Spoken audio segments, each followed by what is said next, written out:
So hopefully you guys have sketched out a rough plan of your room. So here's my rough floor plan, and I use this to take down sizes. It's much easier to do it visually so that you know exactly what measurement belongs to what part. When I do this in school, usually you get kids coming back with lists saying wall 1, wall 2, wall 3. It's so much better to do it as a sketch. So you'll see here in millimeters, I've got that this measurement here is 4,000 mil.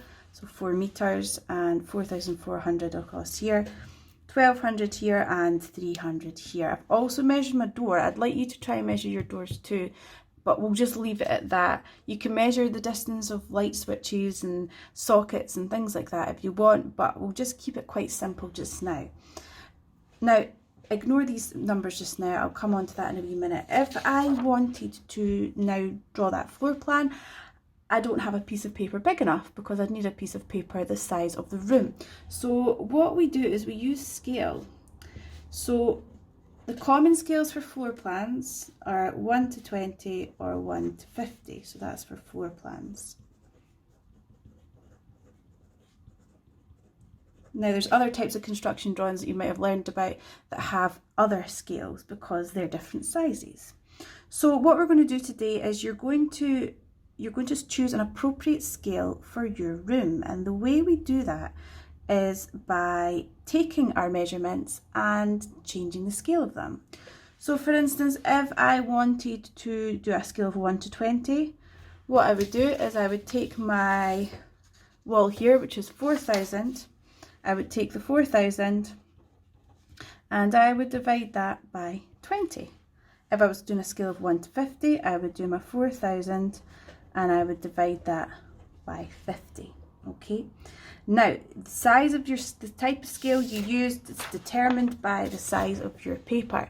So today you might actually have to deviate from one of those scales to make it appropriate, but I'll explain that all in a second. So what I would have at hand, unless you want to do quite a lot of maths, is make sure you've got a calculator. So I'm just getting mine set up just now on my computer. So 4,000 divided by 20, 4,000 divided by 20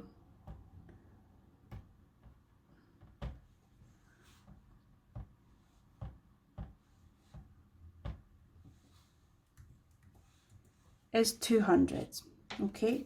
So if I take my measuring tape, this is the only ruler I have in the house, so you'll see in a minute I've improvised. So 200 mil on here is going to be here. Now, that is too big for my piece of paper. Now, if I look at my 150, I'll go 4,000 divided by 50 equals 80. So this time, if I look at 80, it's really small. So what I'm going to do is I'm going to play about somewhere in the middle, and I'm going to try a scale of 1 to 25. And I think that might be a little bit more appropriate. So I don't have a ruler. So my daughter has the Very Hungry Caterpillar book. I know that you've probably all heard of that before. Quite a popular book. I'm sure she won't mind me using it. I'm going to just start off by, I'm going to use an orange pen just to show that this is really a really light pen that pencil you're going to use to start off with to start sketching this. So I'm going to line this up with the edge of the page so it's nice and straight. And I'm just going to do a line from here to here. Okay, and I'm going to use a scale of 1 to 25, so I'm going to divide my 4,000 is going to be divided by 25. Now remember, your scale might be different depending on the size of your paper and the size of your room. 1 to 20 was too big, 1 to 50 was too small, so I'm going to do it this way. So a bit iffy trying to do this with measuring tape, but it's fine. So we've got 160 is my measurement, so I'm going to put a wee mark here and a wee mark here. I've not went down quite far enough, so there we go. That's perfect. That 1 to 25 is perfect for me. Okay, so next bit, I'm going to measure the top part. Now I've already put this in, so that's 176, so 4,400 divided by 125 is 176. So I'm going to put that measurement in here. So 176. Now you'll notice this is in centimetres, so remember all the little lines in between are millimetres. So 176, I'm going to stretch that a wee bit more, and here it is roughly about here. We've just got to use the resources we can at the minute, haven't we? So it doesn't really matter what you use as long as you're getting the results. I am quite happy. Okay, so I'm just going to sketch that line there. Right to the end, and my Hungry Caterpillar book is just making it. I'm now going to do the same here, because this, and to get that nice and square at the edges, I'm just going to make sure that it's lined up, the book's lined up correctly with the bottom of my page, like so, and we'll just make that meet there. Okay, so there we have it. There's my room measured out to scale, of a scale of 1 to 25. Now remember, SQA when asking the exam is 120 or 1 to 50. So this little bit here, we've got the 300 and we've got the 1200. I'm going to take the 1200 to begin with, and I'll guess what? I'm going to divide that by 25, which you could probably work out if you divide it by 4, and it is 48.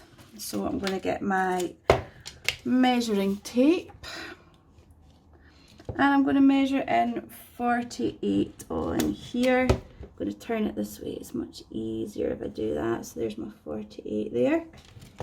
I'm going to do a little line up the way, got that little alcove. So at one point this part here would have been a chimney breast, which is why it sticks out. Okay, and then the next one, I've got this measurement of 300 mil. So again, we want to have 300, and we want to divide that by 25. Okay, remember you'll have different results here because you will have different measurements for your room that you're doing, okay? It might be quite a small room, like a bathroom, in which case you could use a slightly bigger scale, but that just depends on the size of your paper and the size of your room, so you can play about with scale a little bit. If you're finding it tricky to work that out, what to do is just message me, let me know your measurements, and I can give you an appropriate scale. So there's that wee alcove there. Okay, and then the door opening is 850. I've already calculated this, so that is 34. So I'm just going to put my measuring tape on there. I really need to get a ruler from somewhere. There we go. Okay, and that's where my door opening is. Now my door opens here, that's where the door is. So the door symbol is going to, what we'll do is we'll bring that straight up. We'll use Hungry Caterpillar again, he's coming in very useful.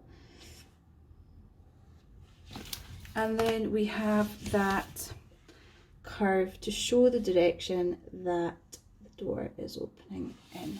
It's almost as if that is just 1/4 of a pie chart there. Okay.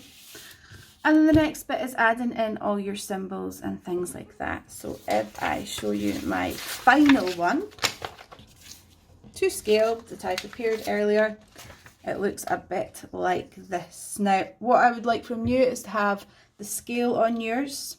I've got my sockets. I've missed out my switch. I'm just going to pop that on there. Silly me, like that. I've got my lamp, I've got my radiator, and I've got my windows. Now what you'll notice is I've put a thickness to these walls. I'd like you to do that too. And then that way you can fit these windows in. So see how that's kind of got a thickness all the way around. So you can see where the windows are. And as that add-on thing, try and work out where your north is. If you go on your phone, on your Google Maps, it will tell you, or even if you just take a wee kind of estimate, if there's something that you know is north in your community or in your town, then focus on that, and that's what way your north symbol will face. Okay, any questions, just post on the team.